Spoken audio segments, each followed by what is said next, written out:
Hallo und herzlich willkommen, liebe Freunde der geschärften Brechstangen und Skalpelle. Heute mal etwas anderes. Heute stelle ich euch nämlich den Glock Kapselheber und Dosenöffner vor. Diese Aufgaben beherrscht dieses Messer wirklich sehr gut und vor allem das Flaschenöffnen mit einer neuen und taktischen Ebene ist wirklich sehr überzeugend.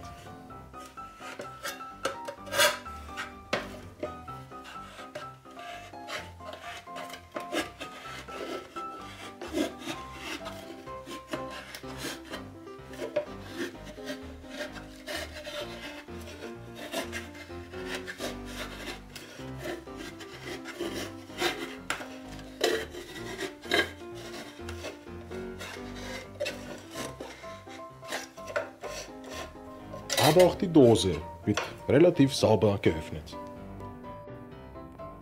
Ja, und das war's dann auch schon für heute.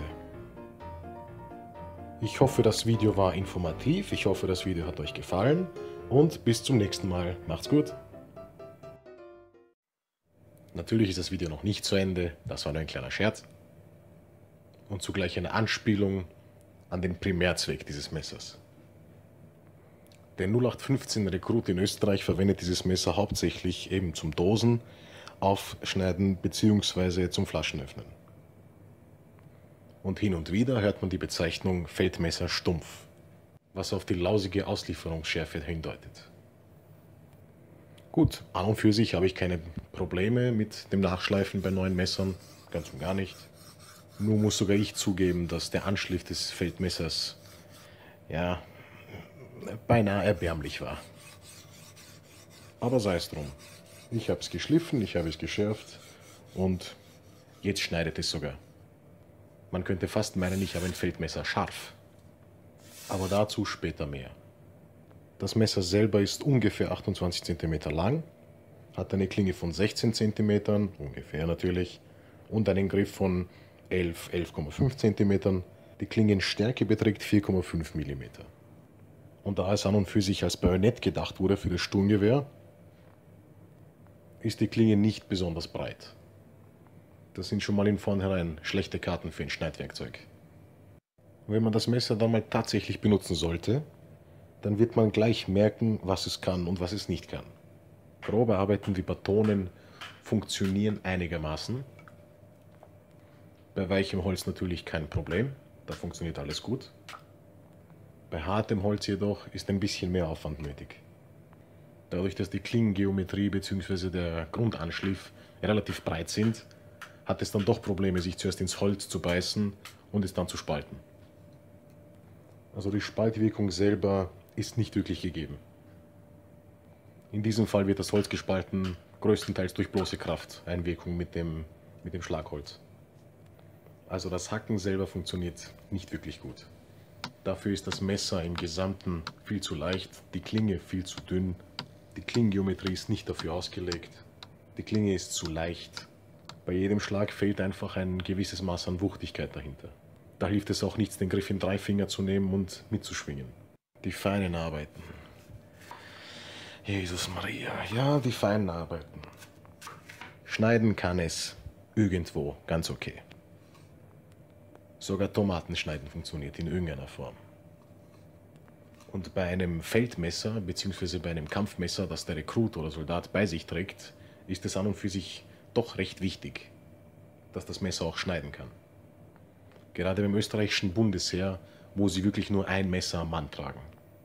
In Deutschland ist man ja schlauer und gibt auch ein Victorinox aus, zu dem KM 2000. So hat man ein Messer fürs Grobe und ein Messer für das Feine. In Österreich hingegen muss man sich mit dem Feldmesser zufrieden geben. Schnitzen und Federsticks machen, ich weiß nicht.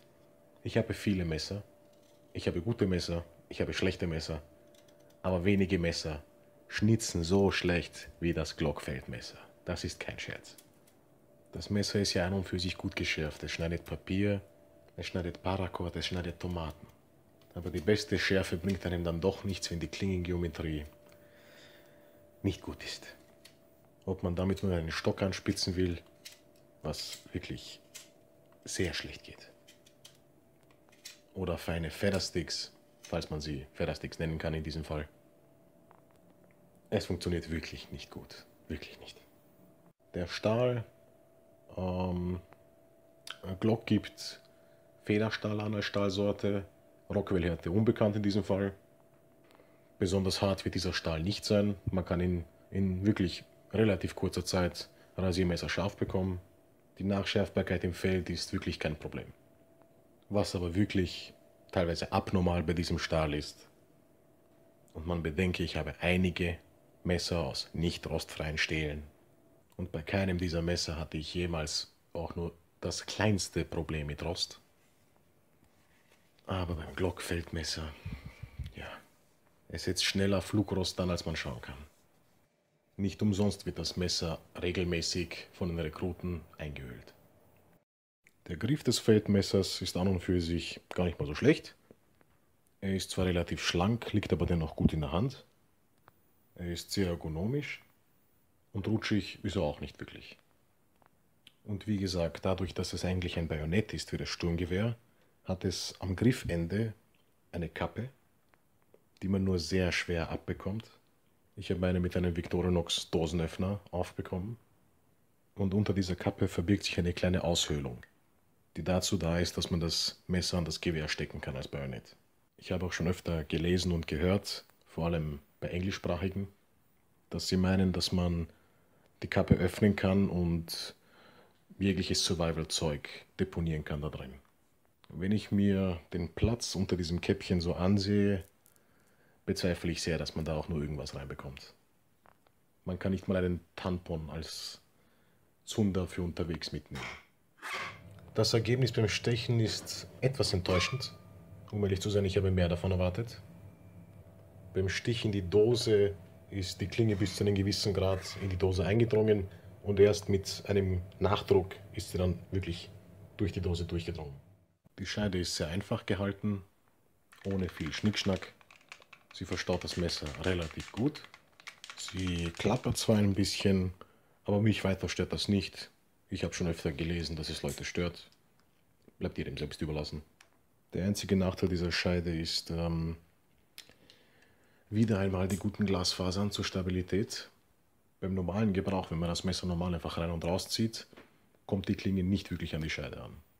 Erwischt man die Scheide jedoch quer, wird das Messer wieder mal stumpf.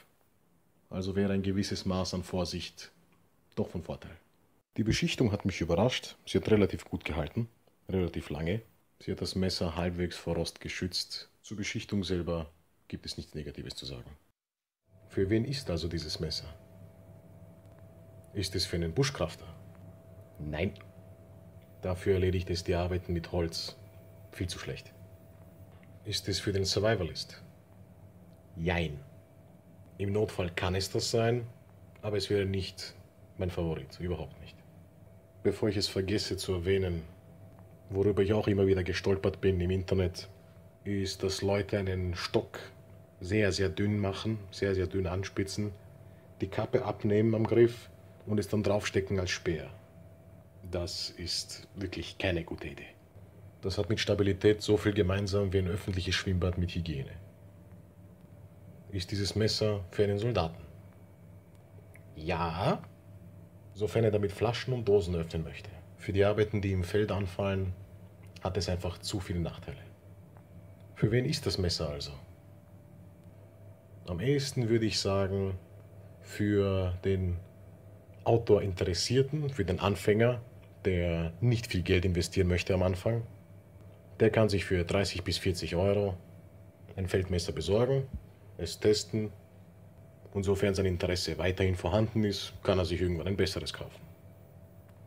Sollte man sich tatsächlich für das Glock-Feldmesser entscheiden, dann bitte nur in Kombination mit einem Messer, das auch feine Arbeiten erledigen kann. Also als Budget-Kombination mit einem Victorinox oder Opinel und einem Feldmesser, ja, man würde ziemlich weit kommen damit. Alles in allem war es das auch schon. Ich hoffe, es war informativ, ich hoffe, es hat euch gefallen und bis zum nächsten Mal. Macht's gut.